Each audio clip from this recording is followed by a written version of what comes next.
अॼु जो टॉपिक आहे आलमी गरमाश छा आहे, जंहिंखे ब्रीफिंग ॾिनी आहे डॉक्टर मैगी एंड्रिन पोकाक, खलाई माहिर। अॼुकल्ह असां आलमी गरमाश, ग्लोबल वार्मिंग या आबोहवाई तब्दीली, क्लाइमेट चेंज जे बारे में तमामु घणो ॿुधूं था। हिकु खलाई माहिर साइंसदान हुजण जे नाते आउं मशीनूं ठाहियां थो जेके थींदड़ तब्दीलियुनि खे सम्झण में मददगार थियनि थियूं। उन बावजूदि जेकॾहिं असां माज़ी ॾांहुं निहारियूं त असां ॾिसी सघूं था त बर्फ़ानी दौर खां सोकड़े ऐं गरम हवाउनि ताईं असांजे ग्रह जी आबोहवा सदाईं खां तब्दील थींदी रहंदी आई आहे। पोइ असां एॾो परेशान छो आहियूं? छा लाइ असां परेशान आहियूं? आबोहवाई तब्दीली जो मसइलो जो असां अॼुकल्ह तजुर्बो करे रहिया आहियूं, इहो तमामु तेज़ी सां थी रहियो आहे। एॾो तेज़ी जो ईअं थींदे अॻे असां कॾहिं न ॾिठो। ॿियो त आबोहवा कुदरती वाक़नि जहिड़ो क ॿरंदड़ जबल ऐं सिज जी सरगर्मी जे करे तब्दील न पिए थिए। असांजी आबोहवा तेज़ी सां उन शयुनि जे करे बदिलजे पई जेके असां पाण करियूं पिया। जीअं जीअं असां वधीक टेक्नोलॉजिकल तरक़ी करियूं था, तीअं तीअं असांखे पंहिंजूं मशीनूं जहिड़ो क कारून, जहाज़ ऐं कंप्यूटर हलाइण लाइ वधीक ताक़त जी ज़रूरत पवे थी। मुंहिंजे 2 सालनि जी धीउ वीडियोस ॾिसण लाइ मुंहिंजो आईपैड इस्तेमालु करे थी, तंहिं करे असां जवान थियणु शुरू कयो आहे। वधीक तवानाई हासिलु करण लाइ असां पंहिंजे कारनि लाइ वधीक ॿारणु जहिड़ो क पेट्रोल साड़ियूं था या वधीक बिजली हासिलु करण लाइ कोयलो ऐं गैस कमु आणियूं था।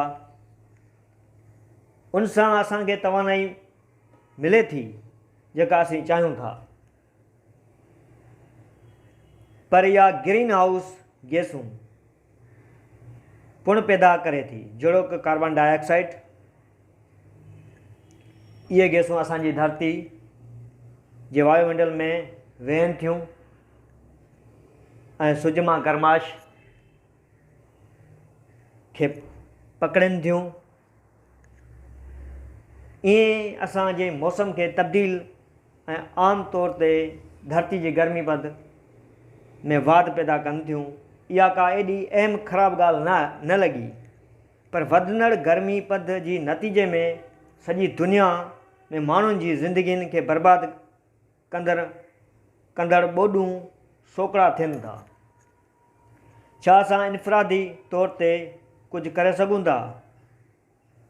इहो हिकु वॾो मसइलो आहे जेको धरती ते हर हिक खे मुतासिर करे रहियो आहे। पर कुझु शयूं आहिनि जेके असां करे सघूं था, जिन सां फ़र्क़ु पवंदो तवानाई बचायूं। आबोहवाई तब्दीली उन करे थिए थी जो असां वधीक तवानाई जे तलब करियूं था। तंहिं करे असांखे घुरिजे त उन तलब खे घटाइण में मदद करियूं। छा कयूं? उन तलब खे घटाइण में मदद करियूं। छाजी? तवानाई जी तलब खे घटाइण में मदद करियूं। जहिड़ो क बिजली बंदि करे छॾियूं, जॾहिं का शइ इस्तेमालु न कंदा हुजूं, गरमाश खे घटायूं ऐं घटि तवानाई ख़र्च कंदड़ बल्ब इस्तेमालु करियूं। जॾहिं बि मुमकिन हुजे त शयुनि खे ॿीहर इस्तेमालु करियूं। शयूं जहिड़ो क कार्डबोर्ड, गिलास, प्लास्टिक ठाहिण में तमामु घणी तवानाई ख़र्च थिए थी। उन शयुनि खे रीसाइकल करे असां कुझु तवानाई बचाए सघूं था। मक़ामी तौर ते तयारु थियल खाधो खाओ।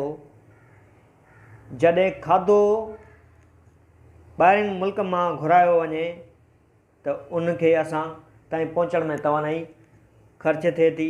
मक़ामी तौर ते ठहिंदड़ खाधा खाइण सां ट्रांसपोर्ट वारी तवानाई घटि ख़र्च थींदी। मूंखे लॻे थो इहो थोरो मुश्किल आहे। मूंखे केला पसंदि आहिनि ऐं उहे बर्ताना में नथा थियनि, तंहिं करे आउं उन्हनि जे खाइण जो तइदादु घटि करण जी कोशिशि कंदो रहियो आहियां। ॿियनि खे ॿुधायो इहो सॼी दुनिया जो मसइलो आहे, तंहिं करे जेतिरा घणा माण्हू शामिलु थींदा ओतिरो बहितर असां सभु गॾिजी फ़र्क़ु आणे सघूं था। महिरबानी।